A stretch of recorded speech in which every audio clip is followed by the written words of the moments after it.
Hey guys, this is going to be an instructional video. It's going to be the same for the baller kit and the CT minis, regardless if you're using the stick mags or the drums. Right, so first thing you want to do is get your marker down to this stage. It's exactly the same for the C96 kits. It uses the same rear trigger. So if you've seen the other videos, you'll know how to install that. I'm going to try and speed run this a bit, make it a short video. It's probably the trickiest part.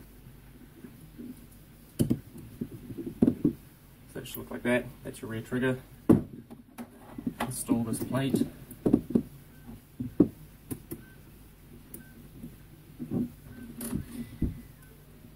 Everything you see in this video is available on the website, so I'll put the link down in the description. Just put one bolt in to save time. Then you want the original screw for the regulator at the front in and the rear one out. Then you grab it and put it through this rear bracket. And then install that.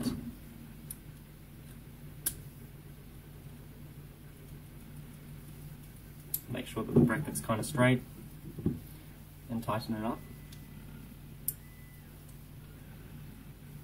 There we go. And then you want to take out the front screw. It's just an easier way to do it. And you want to install the rear, the lower receiver. The trigger will already be in place, so don't worry about that. Now what you want to do is put this bolt in this slot here and hold it in place, and then put it on the marker. There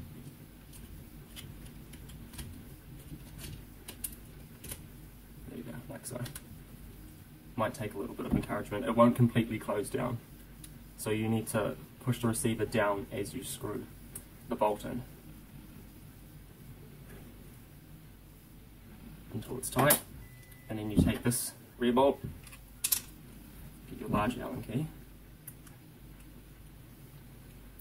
and tighten that up. And then you of course put this bolt in as well. So I'll do it. And that's everything to get the standard back for the CT series in place. Okay, now that you're at this stage for the baller kit, it's much faster than the CT minis. You'll take your mag well, or pod well I guess, and what you do is add the, spring release out of the original Q pods, so your sockets will come with these. Get it to this, you don't need the bolt that goes in the rear, and there'll be a slot in the base, if we can see, just down in there where this will fit. So just push that in as hard as you can. It should be a nice fit. I do recommend you put a bit of glue so it fixes it in place. Maybe get something solid just to push it down more, and so it should be flush with the base there, if you can see that. Right, then this is held in with one bolt. There are holes here for two more bolts to bolt in with these, which hold in the original bar that goes in here. If you do choose to use these, you will need to shorten them slightly, and it's a bit of a pain to get an Allen key in here to do them up. And I've found that most of the time it would be too crooked and you would just end up damaging the threads. So I recommend not using these. But if you're using a full-size pod, then maybe. But just be careful not to damage these threads. Right, so putting the pod well in like so. Make sure it's lined up at the bottom here first, then push down on the front. It'll click in place. You'll see it lines up in the slot. Then what you need to do, just put this bolt through, tighten it up there, or here to tighten it up on that nut, and then you're done. Unless you want to put these bolts in, then you need to try and work that out. Now this is the fitty pod. Ray from Magfeed Maker originally made these, I think. I believe I used a guide that he made. I'll put a link into his for his website in the description. As far as I know, he's not selling these pods. As far as I know, I'm not going to be selling these pods because you can't buy them in New Zealand and it's a lot of effort to make. I may do a tutorial video, but I mean Ray's guide was pretty helpful. And so this pod here it's not very well optimized. I don't really know how to cut the springs, what length, but it can hold a maximum of 46 rounds, but I tend to just put in 40 comfortably because you need to pre-wind the pod at least half a revolution, and that's very important to get the last ball to feed in. Now, just inserting it, it's exactly the same as any other Q pod. You can see here, very recognisable design from its original sockets. Yeah, you can use full-size pods. If I have one over to the side here. So yeah, you can see the difference. But again, that's going to put more weight on all of this, so I'd recommend either holding it like that or just being careful with it, I guess. It is designed to use the 50 pods, the shorter ones, which makes it a very effective pistol, 40 to 50 rounds, which is pretty crazy. We'll get the scales and see how much this finished version weighs. Even surface, get the bolts out of the way.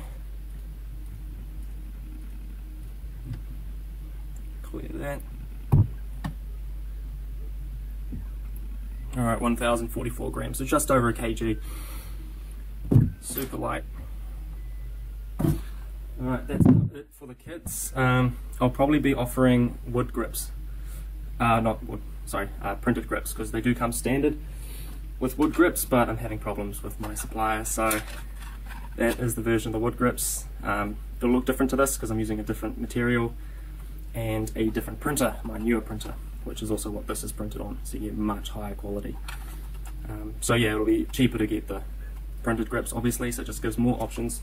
But yeah, let's cut to the shooting video now. Alright, so baller test, we got 6 rounds, pre-wound, half a revolution.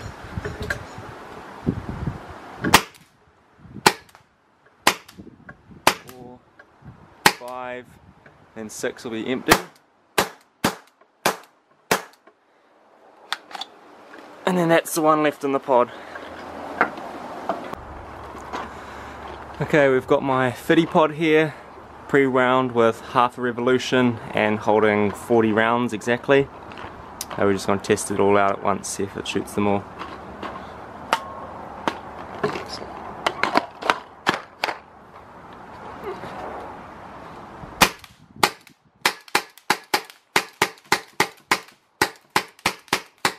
Yeah, no problems feeding.